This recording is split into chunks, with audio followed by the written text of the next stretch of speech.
You ruined my life. You shouldn't have been born. Only if you were not here. You are the worst thing ever happened to me. My worst mistake. The words echoed inside my mind like bad dreams. I remembered these vividly. My 5-year-old mind couldn't. He was confused why his parents hated him so passionately. It's funny how it took me 34 years to realize that no matter what, I was the disposable one, and they just got the excuse to make that permanent. Let me take you back 34 years, so it becomes clear to you why they were so fast and non-hesitant to throw me under the bus. Hey there, listeners. This is Talks from the Net. I really appreciate the kindness you all showed to me by sticking till this far. Please drop a like and subscribe to Talks from the Net. I need you to understand something about my existence. I was never supposed to happen. My parents were 22 and 23 when my mother got pregnant. They'd been dadding for 6 months. My father was working 2 jobs construction during the day, stocking shelves at night. My mother was in her 2nd year of nursing school. They had plans, they had dreams. And then I happened. My mother found out she was pregnant 3 weeks before her final exams. She failed 2 of them, had to retake the semester, lost her scholarship. My father had to drop out of community college to pick up a 3rd job to afford the medical bills. They got married in a courthouse with no guests because they couldn't afford a real wedding. I've seen the photos from that day. My mother's face is blank. My father looks shell-shocked. There's a photo of them outside the courthouse. My mother's hand on her barely visible baby bump, and if you look closely, you can see she's crying. I was born 4 months later. And from the very beginning, I was a burden. My first memory is from when I was about 3 years old. I was in the kitchen. My mother was on the phone. I wanted her attention, you know, typical toddler stuff. I pulled on her shirt. She snapped at me, "Marcus, stop. I can't deal with you right now." I kept pulling. I didn't understand. She turned to me, phone still to her ear, and said clear as day, "I remember this perfectly. Do you know how much easier my life would be if you'd never been born?" I was 3. I didn't understand the words, but I understood the tone. I understood that I'd done something wrong just by existing. I learned to be quiet after that. My father wasn't cruel exactly. He was just absent, working constantly. When he was home, he was exhausted. He'd sit in his chair, drink a beer, watch TV. I'd try to show him things, drawings I'd made, toys I'd built. He'd nod without looking. "That's nice, Marcus, go play." I learned to stop trying. My parents' marriage was tense. They fought constantly, about money mostly, about opportunities they'd missed, about the life they could have had. I'd hear them late at night, through the thin walls of our apartment. If we hadn't had him, I'd have finished nursing school by now. If we hadn't had him, I could have gone to university. If we hadn't had him, we could have traveled, saved money, had a real life. If we hadn't had him, if we hadn't had him, if we hadn't had him. I was 5 years old, and I already knew I was the reason my parents were miserable. When I was 6, my cousin Derek was born. Uncle James and Aunt Claire had waited. They'd established their careers. Uncle James was a mid-level manager. Aunt Claire was a teacher. They'd bought a house. They'd saved money. Derek's birth was celebrated like a royal arrival. I remember going to the hospital to meet him. The whole family was there. Balloons, flowers, gifts piled high. My grandmother was crying happy tears. "Oh, he's perfect. He's absolutely perfect." My mother held baby Derek and smiled, really smiled. In a way, I'd never seen her smile when she looked at me. "He looks just like James did as a baby," my grandmother said. "Strong, healthy, bright-eyed." And then she looked at me, 6-year-old me, standing there in my worn-out sneakers and too small jacket. Not like this one, she said, almost absently. Marcus was such a fussy baby, always crying, always sick. Thank God Derek is healthy. I didn't understand then why that hurt so much. I understand now. From that moment on, every family gathering, every holiday, every event, it was about Derek. Derek's first words, Derek's first steps, Derek's first day of school.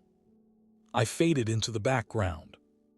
I was the before child, the mistake, the burden. Derek was the after child, the planned one, the wanted one. The one they chose. As we grew up, the comparisons were constant. Derek walked at 10 months, I'd walked at 14 months. Derek is so advanced. Derek was reading by age 4, I'd learned to read at 6. Derek is gifted. Derek made friends easily, I was shy and anxious. Why can't you be more like Derek? It wasn't Derek's fault, he was just a kid, a nice kid actually when we were little. We played together at family events, he shared his toys. But the adults created the dynamic. Every achievement I had was minimized. Every achievement Derek had was celebrated. I got straight B's in elementary school, worked my ass off for them. B's are fine, Marcus, but you need to try harder. Derek got straight A's without trying. Derek is so naturally intelligent. He's going to do amazing things. I made the community soccer team. That's nice, Marcus. Derek made the traveling soccer team. The family threw him a party. I learned to play guitar, taught myself from YouTube videos, practiced for hours. Marcus, you're being too loud, go practice somewhere else. Derek started piano lessons with a professional instructor. The family attended his recitals, filmed them, framed his certificates. Every time I told myself, just work harder, be better, make them proud. It never worked. Because I wasn't Derek. And I never would be. The summer I turned 12, something happened that I didn't understand until years later. My family rented a cabin for a week. My parents, me, Uncle James, Aunt Claire, Derek, age 6, and my grandparents. One afternoon, Derek and I were playing in the lake. Just kid stuff, splashing, swimming, diving for rocks. Derek went out too far. I saw him struggling, panicking. I swam out, grabbed him, dragged him back to shore. He was fine, coughing up water, scared but fine. I was 12 years old, and I'd saved my cousin's life. You know what my uncle said? Marcus, what the hell were you thinking, letting him go out that far? Not thank you. Not you saved him. What were you thinking? My mother, Marcus, you're older, you should have been watching him. My father, this is why we can't trust you with responsibility. Derek was crying, wrapped in a towel, and everyone was comforting him. I was standing there, soaking wet, shaking, having just pulled a drowning kid out of the lake, and I was being blamed for it. That night, I heard my parents and my uncle talking on the porch. Uncle James, Marcus could have gotten Derek killed. My mother, I'm so sorry, James, Marcus is just, he doesn't think, he's always been impulsive. My father, we try our best with him, but he's difficult. I'd saved Derek's life. And they blamed me for him nearly drowning. That was when I realized it didn't matter what I did. I would always be wrong, always be the problem. I was 12 years old, and I stopped trying to make them love me. By the time I was in high school, I'd learned to be invisible. I stayed in my room, did my homework, stayed out of the way. I got a part-time job at 15 bagging groceries, saved every penny, started planning my escape. Because that's what it was, escape. Not going to college or starting my life. Escape from a family that had never wanted me. Derek, meanwhile, was thriving, star athlete, honor roll, popular. He had everything I'd never had: confidence, social skills, natural charisma. And I didn't resent him for it, not then. I just existed parallel to him. We were in different worlds. He had the family's love and attention. I had myself. At family gatherings, I'd sit in corners, eat quickly, leave early, no one noticed. At Thanksgiving, they'd go around the table saying what they were thankful for. When it got to me, I'm thankful for, school. When it got to Derek, I'm thankful for my amazing family and all the opportunities I've been given. Applause, hugs. Derek, you're such a good boy. I'd sit there looking at my plate and I'd think, when I turn 18, I'm gone, and I'm never coming back. When I was 16, my mother got sick, pneumonia that turned serious. She was hospitalized for a week. My father was working. Someone needed to take care of things at home, cooking, cleaning, making sure bills got paid. I did it. I was 16 years old. I cooked dinner every night. I did the laundry. I kept the house running. I visited my mother in the hospital every day after school. My father would come home from work, eat the dinner I'd made, grunt a thank you, and fall asleep in front of the TV. When my mother came home, weak and recovering, I took care of her too, made her soup, made sure she took her medications, helped her to the bathroom when she was too weak to walk alone. I did all of this without being asked, because she was my mother and she was sick, and that's what you do. You know what she said to me when she was finally recovered? Nothing. Not thank you. Not I appreciate what you did. Nothing. But when Derek, who was 10 at the time, sent her a get well card he'd made in school, she cried happy tears and hung it on the refrigerator and called everyone to tell them how sweet he was. I'd kept the household running for 2 weeks. Derek drew a picture. Guess which one got acknowledged? That was when I realized I could kill myself trying to earn their love and it would never be enough. I stopped trying after that. I got into a decent state school, not Ivy League but solid. I'd saved money from my job, got some financial aid, took out loans for the rest. The day I left for college, my mother hugged me. It was perfunctory, mechanical. My father shook my hand. Make good choices. That was it. No tears, no we're so proud of you, no call us when you get there. Just goodbye. I loaded my car with everything I owned, which wasn't much, and I drove away. I looked in the rearview mirror and saw my parents standing in the driveway, already turning back toward the house. They looked relieved. I called them once a week that first semester, dutiful calls. Hi, how are you? School is fine, okay, bye. They never called me. Not once in 4 years. I'd come home for major holidays, Thanksgiving, Christmas. I'd sit at the table, eat quietly, leave as soon as was polite.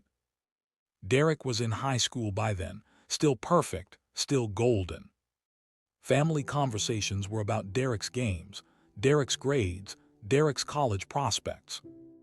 No one asked about my classes, my life, my dreams. I was a ghost in my own family. After college, I struggled for a few years, worked shitty jobs, lived in shitty apartments, scraped by. But I was good at what I did, tech support, eventually moving into software development. I taught myself to code, built a portfolio, got hired at a good company. By my late 20s, I was making good money. Really good money. I bought a nice car, nothing flashy, just reliable and new. I moved into a nice apartment, my first place that didn't have cockroaches or broken appliances. I bought nice clothes, dressed professionally, took care of myself. For the first time in my life, I felt successful. And that's when everything changed. At family gatherings, my mother started bragging about me. Marcus works in tech, you know. He's doing very well. My father started asking about my salary, my benefits, my 401k. Suddenly, I was interesting to them. Not because they loved me. Because I had money. And Derek noticed too. Derek had done everything right. Scholarship to a good school, graduated with honors, got a prestigious job in finance. He got married young to his college girlfriend, a beautiful woman named Ashley. They had 2 kids by the time Derek was 28. From the outside, Derek's life was perfect. But I started noticing cracks. At family gatherings, Derek would make comments. "Must be nice, Marcus, having all that disposable income. No kids to drain your bank account." "Yeah, well, some of us have responsibilities. We can't all just buy whatever we want." "I'm sure your apartment is nice, but wait until you have a family to support. Then you'll understand real financial pressure." They were subtle, wrapped in jokes, but the resentment was there. And the family started treating me differently too. My mother would show my grandmother photos of my apartment on her phone. "Look how nice Marcus's place is. He's done so well for himself." She'd never shown her photos when I was struggling. My father started inviting me to family events he'd never invited me to before. "Marcus, why don't you come to the barbecue this weekend?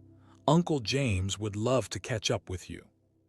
Uncle James, who hadn't voluntarily spoken to me in a decade. They wanted access to my success. And Derek couldn't stand it. Because for the first time in our lives, I had something he didn't. I had freedom, financial security, a nice life without the weight of a family I didn't choose. And he had debt, pressure, a mortgage, kids, a wife who didn't know he'd lost his job. I had become what he was supposed to be. And he hated me for it. 3 years before Derek framed me, we had Thanksgiving at Uncle James's house. It was a big gathering, maybe 20 people, extended family, friends. The adults were in the dining room. I was in the kitchen helping clean up. Derek came in. He'd been drinking. "Hey, Marcus, cousin Marcus, successful Marcus." I could hear the edge in his voice. "Hey, Derek." "Must be nice," he said, leaning against the counter. "Living alone, no responsibilities, just doing whatever you want." "I work hard, Derek, just like you." Do you really? Because it seems like everything just falls into your lap. Nice job, nice apartment, nice car, while the rest of us are out here actually building lives, families, legacies." "Derek, I don't know what you want me to say." "You know what the difference between you and me is?" He stepped closer. His breath smelled like whiskey. "I was wanted. You were a mistake. And somehow you're the one who gets to live like you have no cares in the world while I'm drowning in responsibilities." "I didn't choose to be born," I said quietly. "Yeah. Well, none of us chose to deal with you either, but here we are." He walked away. And I stood there in the kitchen, holding a dish towel, and I realized Derek didn't just resent my success. He resented my existence. He'd absorbed the family's narrative that I was a mistake, a burden, less than. And now that I'd succeeded despite that, it broke his entire worldview. In his mind, I wasn't supposed to win. I wasn't supposed to be happy. I was supposed to stay in my place, the black sheep, the disappointment, the cautionary tale. And when I didn't, when I actually built something good, he couldn't stand it. 6 months before Derek framed me, there was another family gathering, Easter dinner. My mother was showing everyone photos of my new car, a Tesla. I'd saved for 2 years for it. "Isn't it beautiful?" she gushed. "Marcus is doing so well." Derek sat across the table, jaw clenched. Ashley, his wife, said, "Wow, Marcus, that's amazing. Congratulations." "Thanks," I said, uncomfortable with the attention. "We've been thinking about getting a new car," Ashley said, "but with the kids and the mortgage," she trailed off. "Yeah, must be nice not to have those expenses," Derek said. The table went quiet. My father laughed nervously. "Derek, come on." "What? I'm just saying. Marcus gets to spend all his money on himself. I've got college funds to save for, a wife, kids, a house, different priorities. I work hard for what I have," I said evenly. "Do you? Or do you just not have anything better to spend it on?" "Derek," Uncle James warned. "No, it's fine," Derek said, standing up. "I'm just saying what everyone's thinking.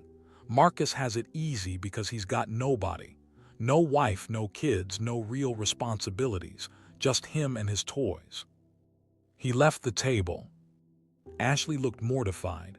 "I'm so sorry, Marcus. He's just stressed about work." "It's fine," I said. But it wasn't fine. Because in that moment, I saw the future. Derek wasn't going to let this go. His resentment had been building for years, and now it was boiling over. I just didn't realize how far he'd go. After Derek was arrested, after my family's betrayal was complete, I started therapy. Because I needed to understand why. Why was I always the expendable one? Why, when they had to choose between me and Derek, was it not even a question? My therapist, Dr. Sarah Kim, explained something called family systems theory. In dysfunctional families, she said, there are roles. The golden child, the one who can do no wrong, who represents the family's hopes and dreams, who is protected at all costs. The scapegoat, the one who is blamed for all problems, who is expendable, who absorbs the family's dysfunction so everyone else can feel okay. Derek was the golden child. I was the scapegoat. And this wasn't because of anything either of us did. It was because of the circumstances of our births. Derek was planned, wanted, celebrated. From day one, he represented hope and possibility. I was unplanned, resented, a burden.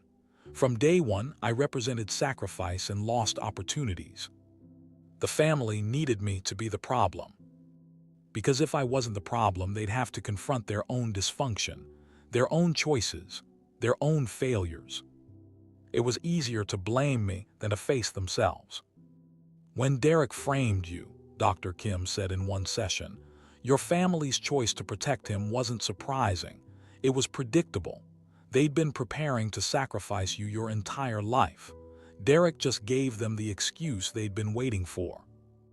I sat there in her office, and I finally understood. I was never going to be loved by them. Not because I was unlovable, but because they needed me to be unloved. The system required a scapegoat, and I was it. There was one more piece I needed to understand. Why did Derek choose SA specifically? Why not frame me for theft, for assault, for any other crime? Dr. Kim and I talked about this. SA is one of the few crimes, she said, where the accusation alone destroys someone. Even if you're found innocent, the stigma remains. It's the perfect crime to frame someone for if you want to destroy them completely. But Derek couldn't have known I'd get beaten, lose my eye, lose my job. He didn't need to know the specifics. He just needed to know that a SA accusation would follow you forever, that your family would believe it, that society would reject you. Because I was already primed to be rejected. Exactly. In Derek's mind, you were the family scapegoat. You'd always been the problem, framing you for something heinous just confirmed what he already believed about you, that you were bad, wrong, deserving of destruction. I thought about this, about how Derek had SA'd an innocent woman, traumatized her, violated her, destroyed her life, just to destroy mine. About how my family had believed it instantly, because I'd always been the wrong one. About how the system had failed me, because I fit the profile of someone disposable. About how I'd lost everything, my eye, my job, my family, my future, because I'd spent 34 years being told I was worthless. And I realized, Derek didn't frame me despite my innocence. He framed me because of my designated role in the family. I was always going to be the sacrifice. He just decided when. A week after Derek's arrest, my grandmother called. I let it go to voicemail. Marcus, sweetheart, this is Grammy. I know things are complicated right now, but I want you to know that we love you. We've always loved you. And yes, maybe we made mistakes in how we treated you growing up, but that's in the past. What matters now is family. Derek made a mistake, a terrible mistake, but he's still family. Those children need their father. Ashley needs her husband. We need to come together, not tear each other apart. You've proven your point. Everyone knows you were innocent. Can't we just move forward? Can't you drop the charges and let Derek get help instead of prison? We're family, Marcus. Family forgives. Please call me back. I listened to that voicemail 5 times. And then I saved it. Because it was perfect evidence of what my family actually was. Derek made a mistake. Not Derek essayed a woman.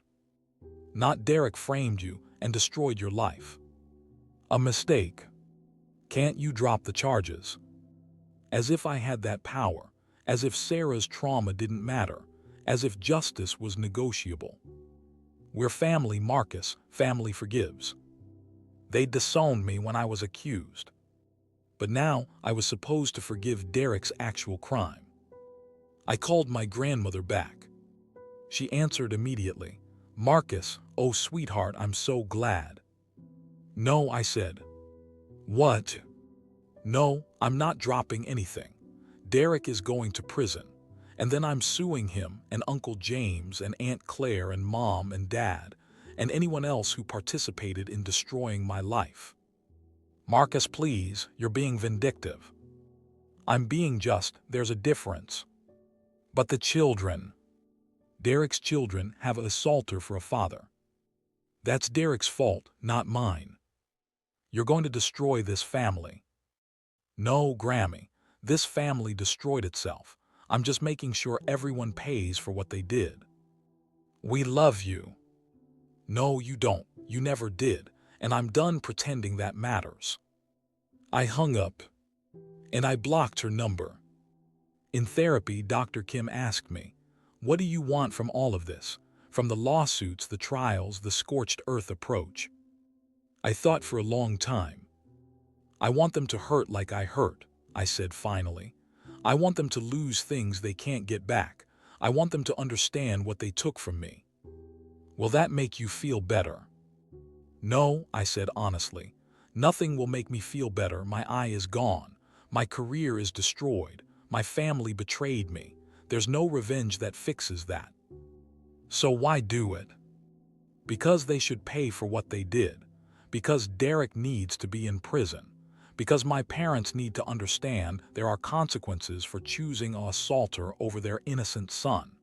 Because the system that failed me needs to be held accountable. That's justice, Dr. Kim said. Is it? I asked. Or is it just revenge with paperwork? She smiled sadly. Maybe both, maybe that's okay. I don't feel good about any of this, I admitted. I don't feel triumphant. I don't feel vindicated. I just feel empty. That's trauma, she said gently. You've lost everything. Getting justice doesn't fill that hole. It just means the people who hurt you don't get away with it.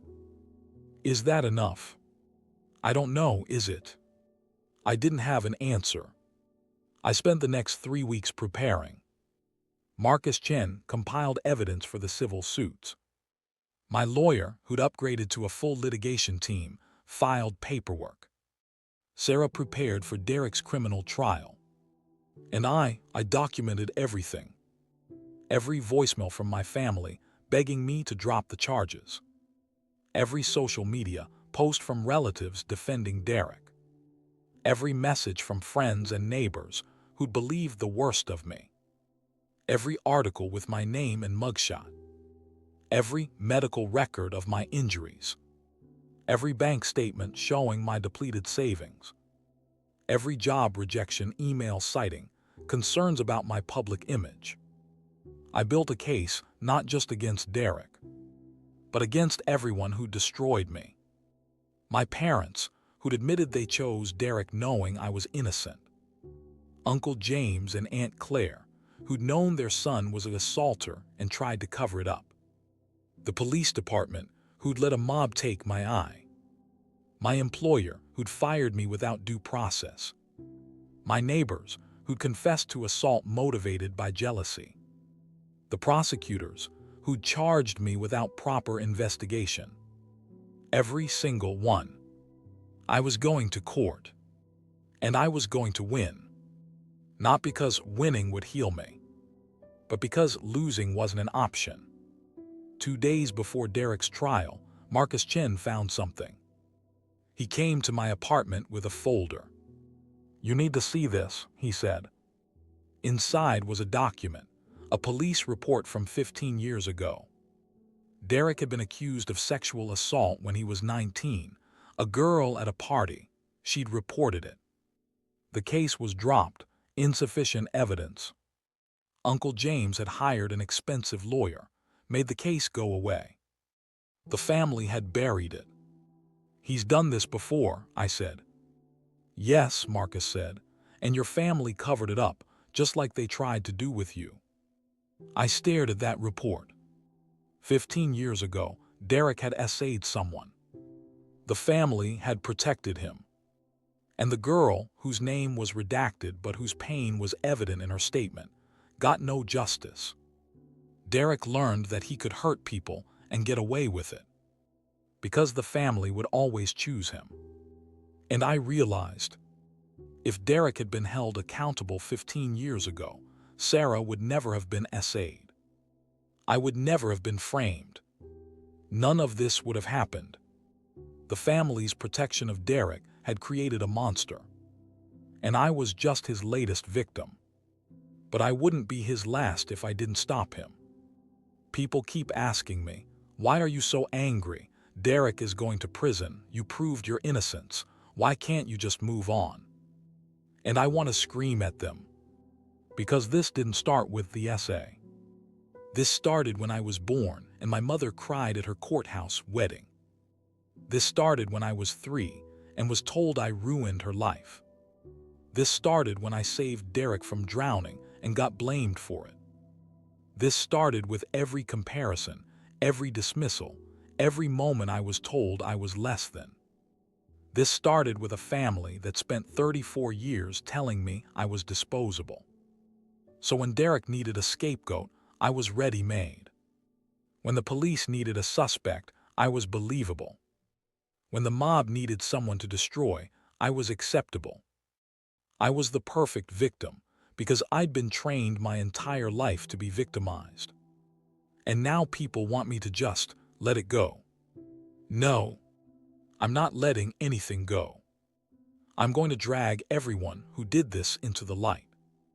I'm going to make them face what they did. I'm going to take everything they have. Not because it will make me whole, but because they need to understand. You can't spend someone's entire life telling them they're worthless and then expect them to show mercy when you prove it.